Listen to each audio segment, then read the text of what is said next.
after I visit you in Toronto, Right. back to Hong Kong, and you said you're gonna come back to Hong Kong, and I remember very specifically because I always have this vision of using Hong Kong sounds, just my neighborhood or anything that's around it, and then see what I can come up with, right? But I still didn't really have the tool or skills to do it in a very efficient way. So I approached you. I actually didn't have any structure or direction. I just like, I want to have some Hong Kong sounds, maybe make some music. Having the whole storyboard kind of lined out, it's very vague, right? We just have the whole, all right, let's map out these few spots, think there will be cool sounds. We originally kind of even think about, where our origins at, where I used to grow up in Hengfachun, used to grow up in Saiwan Ho. So maybe hit up those spots first so we get a little bit nice like nature sounds into like more hectic cities side, and then see what we got. I think this is the one of the coolest things I've ever done in my life. I've never, first of all, recorded sound like in just like the environment, and especially being in Hong Kong, it has a special place in both our hearts. Being from Hong Kong, it was just a really cool experience, and then also getting these sounds was something I don't think either one of us expected. Like just the random range of sounds from percussion to like bell sounds to just like a whole bunch of stuff. So that in itself was just really inspiring. And then lastly, really to only, I think the biggest thing was to only use these sounds. It was probably one of the hardest things, but at the same time, one of the most creative things, because it really forced me, and I feel like both of us, to think outside the box in terms of what we could do with these sounds. I think those are the main idea of the beats. Right. It's like in between the whole soundscape, we kind of flip some of the musical element, like sound pieces that we find interesting. I'm pretty sure one of the song is this guy protesting about Falun Gong. Yeah. And he was just like having a background music, this super dope Chinese string sounds. Anyway, so we took that and we just add our own elements using the sounds that we have, kicks and snare that we make from this other sounds to kind of interpret it how we hear it. Right? Yeah. Speaking of the spontaneity, like we recorded those two girls singing. Yeah. There were just these two random girls performing, and I don't know. I just had a gut feeling that they were gonna do something, so I just stuck the microphone out, and we stayed for one song, and then that ended up being the track that we ended our piece with in the outro.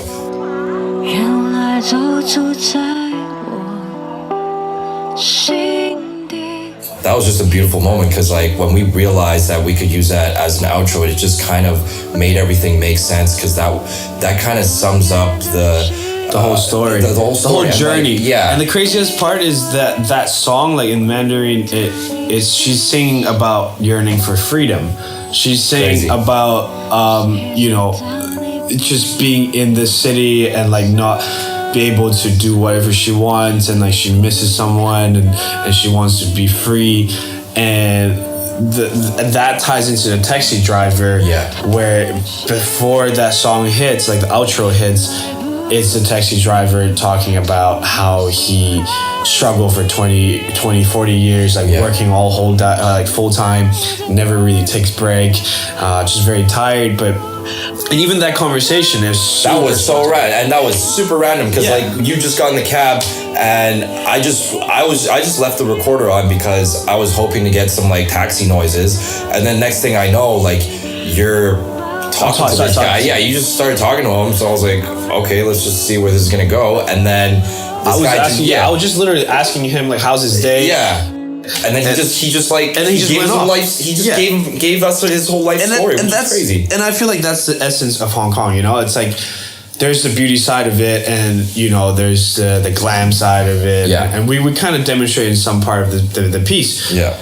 But I like that ending so much, just because it's like back to the reality where the realness of it, the people really grinds really hard in the city. And even the musician, when she was singing about freedom, and she's an independent artist, she was just busking on the street.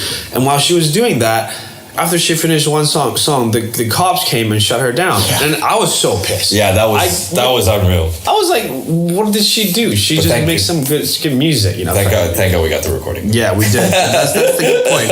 And shout out to Connie. I think that's her name. Shout outs to Connie.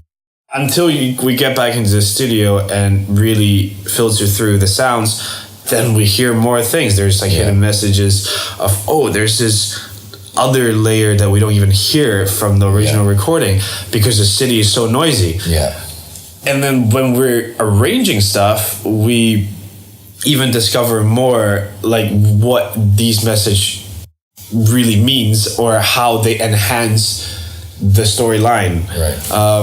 It's really interesting to see how sounds are you just need to look for it. I feel like the whole project kind of just make me realize that music is just, there's so many layers to it. All you need to do is just have the will and just be open to it. I think with the before and after thing, before we how we talked about it just being more like an ambient bed, and then it was just kind of sound texture things. That's kind of how I was thinking about it too. And we were both we were both agreeing on that, and it's just cool to see that as this thing really took shape, that vision kind of changed, and our vision kind of changed together with it being maybe it can be a little bit beat driven while still having all this atmospheric stuff. And I think we kind of realized that once we were recording the music pieces. I think the music pieces kind of tied all that together with the music piece recorded from Causeway to Shangwan.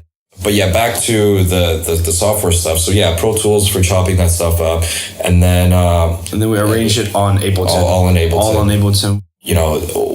One aspect was trying to find melodic things to put into our tracks, because yes, those percussive sounds made a really cool beat, but then we still felt some melodic elements were missing once the music was in there, right?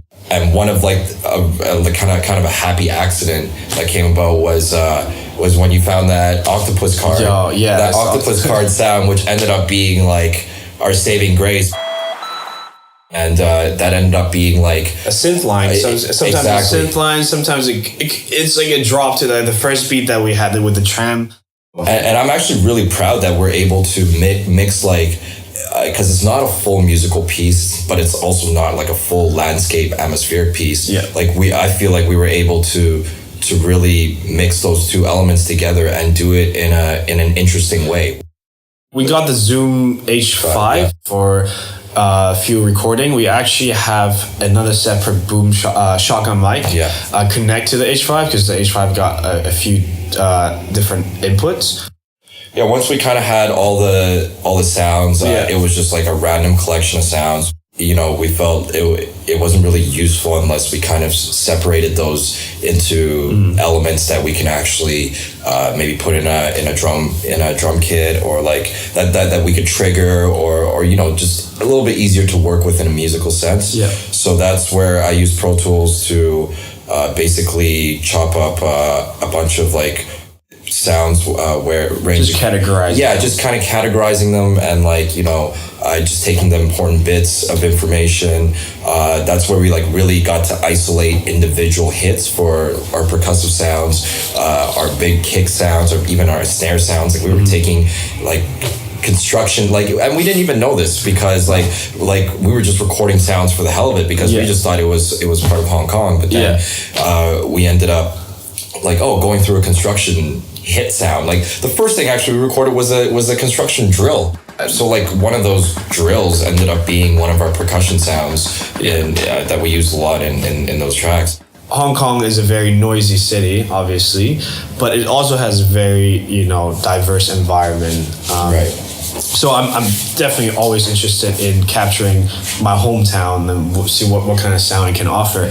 And when it comes to future projects, I think that's funny because we literally made a kit. Yeah. And we went into, starting to naming the kit. And like when we look back into our hard drives, it looks exactly what other producers would do to their kits. And like having names of them, like Volume 1, Ultimate Bundles. It was crazy. We definitely got a little bit too high and started maybe just a little bit sidetracked. A little bit sidetracked as well. And I feel like this is for the first time where my OCD actually paid off, because even just like splitting like the tiniest like transient from like you just like running your hands through a bunch of like freaking trinkets and like those like Asian like Buddha beads and like random ass stuff like that. We were able to like pick parts and like get these crazy percussion sounds that literally nobody else on the planet has except for us. We actually bought a recorder right away after this project, just convinced that we have to keep doing this. And we have a Dropbox created already, so anytime that we have new sounds from other places, we just put it in there. It was just the concept. Everything was great from the start, like the concept to like just the planning and the execution, and just even like the random moments of like oh wow, this happened, so then I guess we could do that now, or like, you know what I mean? So all those moments were definitely really key. Yeah, and I think, shout out to Chris, this photographer, this friend of ours. That guy. Yeah, that guy. No, he's dope. It's like really dope photos. So having him as visualizing like what we're doing kind of enhanced the idea a little bit more.